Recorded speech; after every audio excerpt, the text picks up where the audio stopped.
to begin to process and express what had happened to me. And it was just me and my mic initially. Um, I had various topics, and it was more so an opportunity for me to self-reflect and verbally process everything that had happened so that I can begin to heal. I also did therapy, and I still do therapy. But this was a way for me to verbalize what I had actually gone through without degrading my ex-spouse, but it was a way Right. for me to process. And so I did several episodes and I never launched the podcast. But even in that, talking through things was incredibly healing. Healing. Yeah. And Hmm. so I did several shows and I joined a group on Facebook, and I saw a post from a lady by the name of author Nadine Jasmine, Hmm.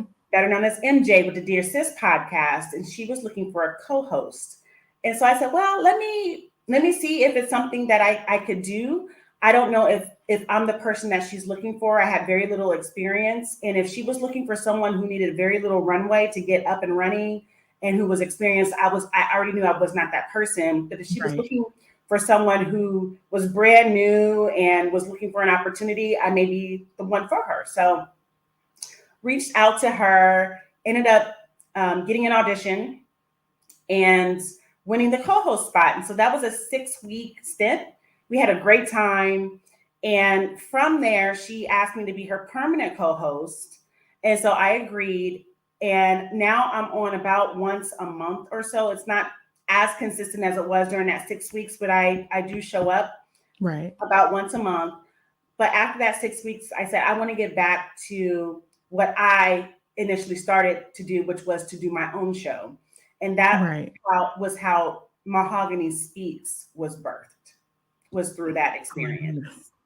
And it's such an awesome show, you guys. So you need to hurry up and listen to it because it's an awesome show. So do you think that podcasting has helped you become more comfortable with like being vulnerable? Because, when you're a podcaster, there are certain topics people usually do things like current events. And then there's other people who will, like you just said, take what you're going through or what you've been through and use it as an episode. So has it helped you kind of be comfortable with vulnerability because you're behind the mic and not really like in person expressing yourself? Or was it like a combination of that plus the therapy? Like how did you start to get comfortable with being vulnerable and expressing your feelings and what you've been through?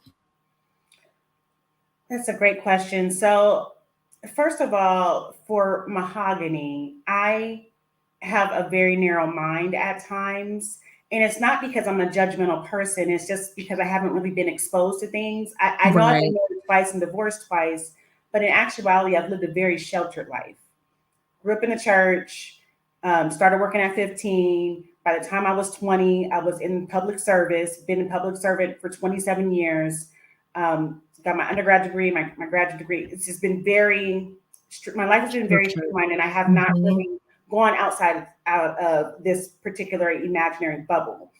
And so what I realized this next chapter of my life, it's not that I don't want to live so sheltered, but I'm trying to peel back those layers and the covers a little bit because of my narrow mind. I want to understand others' perspectives and Right. others' Hmm. points of view that I've never considered before. I lived a very conservative life for the most part. And so just kind of seeing and experiencing others' points of view, not to misalign from myself, but just Right. to gain a greater appreciation for ideas and opinions that don't necessarily align to mine and give me a different way of thinking. So yes, it has caused me to be a lot more vulnerable because I could get on here and basically say my way is the way, it's the right way, and everybody else is wrong. Right. Um, and that is something that I don't want to do at all. I'm really interested in learning about different people's perspective and ideas and how they come up with their thought process. It's been a rewarding journey. I'm still learning, and I'm still naive in a lot of areas as well. But every day I'm learning, and I'm not afraid to go into a conversation that I don't necessarily know a lot about the topic because that's how I'm learning. Right, right. Mhm. And you can hear that in your show, the aha moments, like, oh wow, I never knew that, or whatever. Because the episode that the last episode, I didn't listen to the mental health one that you just did, but the last one about the mom parenting while she was on the spectrum, that blew my mind because I never even knew that. You usually hear that with the kids, but for you to be a parent and then you're on the spectrum, that was just like, wow. So that's one of the best things I think is about your podcast, because you actually touch on topics that people will not necessarily know too much about, and they don't have the knowledge of, like even with the cicadas, when you was talking about the cicadas, like just stuff like that. I was like, wow, like I didn't know that either. So it's like a history lesson as well as entertainment. I love that for you. Thank Um, you. I do appreciate you listening. do you have like a personal experience that you can share that really showed you it was time to embrace your like imperfections and to become more vulnerable, or was it the actual divorce that was that moment? I tell you this. I will share this with you again. I will. Let me say this first. My both of my ex husbands are amazing fathers. My most Mhm. recent husband. Never thought I would say that. My most recent husband. Like I've been married so many. He is an amazing father, and just I will always honor him because Right. I could not do this life with the twins without him. I will say that the defining moment for me, I went on a trip to Africa, Hmm. and again, I had lived such a sheltered life. When I went to Africa for the first time, because now I've gone several times, but when I went for the first time, that was really a defining moment for me because my life had been in this capsule of family, mom, wife, family member, friends, and really nothing more than that. Didn't really travel, lived in this kind of cocoon almost. Right. And Hmm. so when I was exposed to traveling internationally into the continent, went to Tanzania specifically. I don't want to just say Africa. I went to Right. Tanzania specifically in the beauty of God's wonders. It really opened me up to say what else is out there. What is there more to see? Right. And so the divorce was kind of a setup to being able to do these things on my own.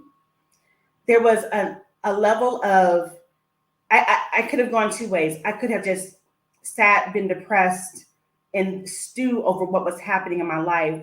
Hmm. Or what I decided to do was to build up this incredible amount of courage and resilience and go out and just start doing things that I never thought I would ever do. Right. To this day, I am petrified of flying. To this day, I go on about 3 international trips a year. Wow. And it is a push that I do. I push myself to do the uncomfortable because I have neglected myself for so long. And Yeah. so I think that the divorce was a change for me, but then also traveling helped with that because you can get divorced and stay the same. True. I got divorced and I wanted to evolve Right. because I know that there's so much in me that have been buried. Right. Right. I am a mother. I do serve my community, but there's so much more about me, and those things were so untapped for so many years. I'm just trying to do different things to bring those things out and expose what else is in me. Yeah. I had an episode with the life coach, and she was talking about when we as people, we are asked, tell me about yourself. We always describe what we do and not who we are. Mhm. And I think certain situations like that, like divorce or being single, those are the moments where you really are able to tap into who you are and finding out your character, finding out that you love scenery or you love to travel, like you now, you love to travel, because when you are a wife and a mom or you can switch it for the men, a husband or a father. Sometimes you get so consumed with those roles that you kind of, I don't want to say neglect yourself, but you don't really focus too much on the things that you personally enjoy anymore, because you give those things so much of your energy and your time. And then by the time you know it, it's 20 years, 10 years, and you haven't done a thing. So I'm really happy that you have been traveling and you are taking full advantage of this space that you're in. Even if you're petrified of flying, you're doing it anyway. And that's awesome, because I've never been on a plane. So I'm actually in that state too. Yeah, like I'm actually in that state too, where I'm like, okay, now it's time for you to just start. My baby's about to be 5, so he's a little more able to be around more people, family members, because he's older. So it's time for you to just, even if I start off as, because I'm in Jersey, just go somewhere to Atlantic City just for a weekend. Start off slow and then, gradually build up, because like, I said, you just get so consumed with being these roles. You don't really get to do stuff, and we don't know how much time we have left in life. So Right. we have to soak up as much fun, excitement, and all the stuff that life has to offer as much as possible. So I love Absolutely. that for I you. agree. I love Yes. that for you. So, Thank what you. advice would you have for anyone who is struggling with owning their flaws, or, being vulnerable? Do you see yourself now, if you do decide to get married again or be in another relationship, do you see yourself now? Is it easier for you to be vulnerable, to embrace your imperfections or your flaws or whatever you want to call them? What advice do you have for people who are still struggling in that? So I think the first piece of advice I would give is to identify those things within yourself and acknowledge. Because I think sometimes, while it's evident to others, it's not always evident to us that we have insecurities and challenges.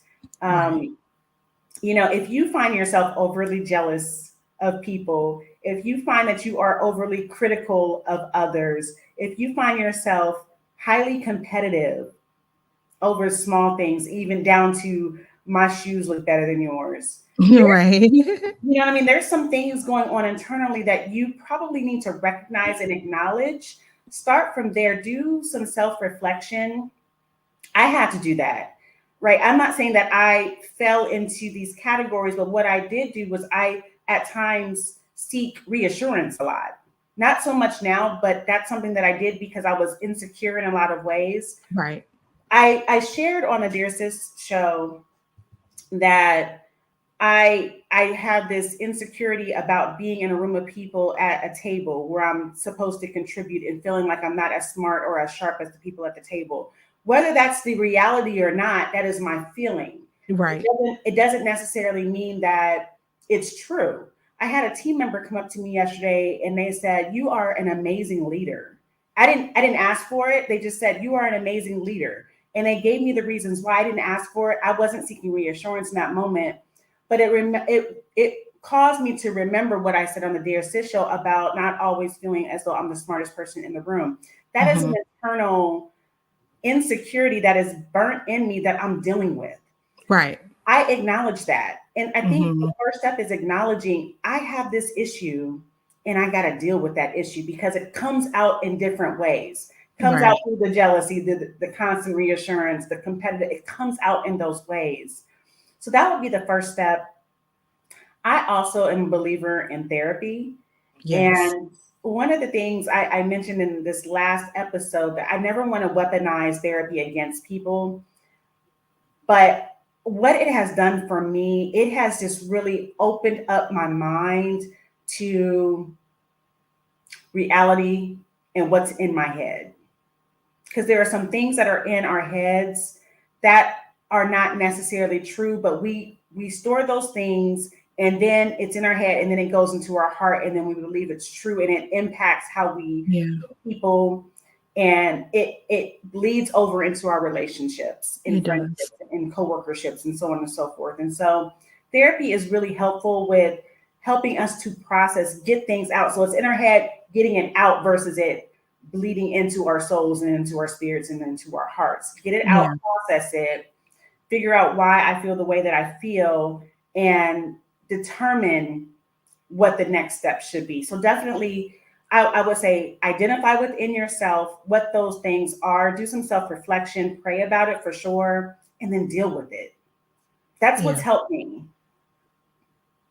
Okay. So they call that, like, the psychological term is limited beliefs. Like, Mhm. we create these things, like you said, about ourselves, whether they're true or not. We create these things and we hold on to them, and then we just go forward and move on with life, and then they show up in different spaces. It's kind of like one of those cartoons back in the day when you sweep stuff under the rug when they're supposed to just like clean up, and they don't really clean up. They just do something really quick, fast.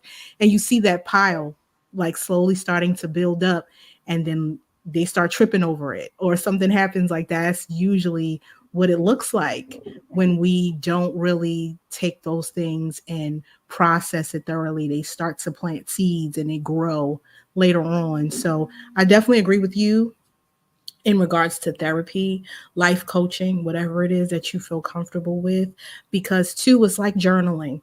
Once you start to talk about it, once you are amongst a safe space, it makes how you look at things way better, because now you're starting to see things in different eyes. It's like your eyes are blurry, and then you get glasses because you wear glasses, I wear glasses. So when you take your glasses off, your vision is different when you have those glasses on.